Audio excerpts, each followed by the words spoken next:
What's the repair today, Adam? Okay, today we've got a Slash VXL, which is a two-wheel drive brushless vehicle. So an extremely powerful vehicle for just two-wheel drive. And the problem is, with a lot of the two-wheel drive cars, the driving wheels take a fair bit of punishment. So this one is shredded a tyre. That's an easy fix. We'll drop a new rim and tyre on that side.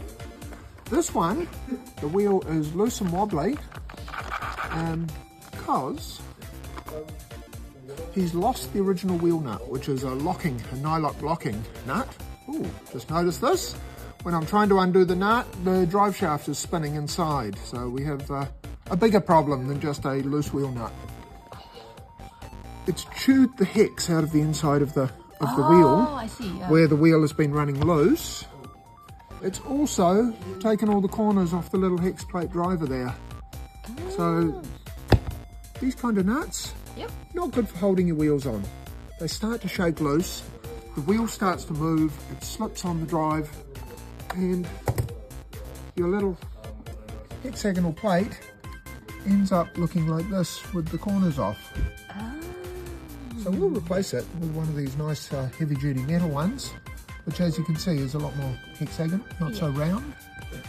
And we will also replace the wheel.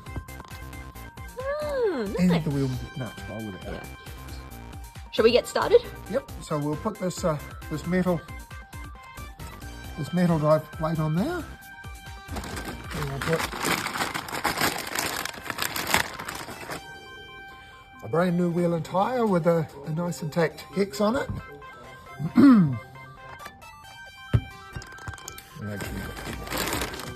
These are directional, left and right hand tyres. The arrow should point forward on the top of the tyre, the tread.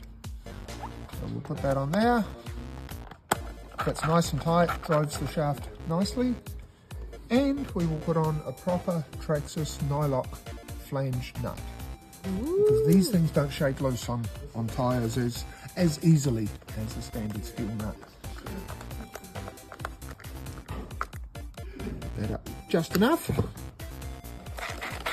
Look at that. Much better. So that was an easy fix. So we'll take this car for a test run.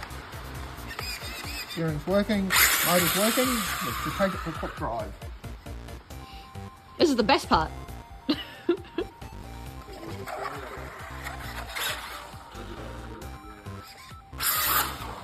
Oh, that's a little bit loose. And we've got no reverse. Okay, we'll just bring it around, bring it back again. So the slipper clutch is a little bit loose. When we give it full power, rather than accelerating, it's slipping the clutch inside. So we'll tighten that up. But I've also noticed we've got no reverse, so we can't bring the car back again. I was going to just ask you, do you think this one's fixed? You never really know until you take it for a test drive.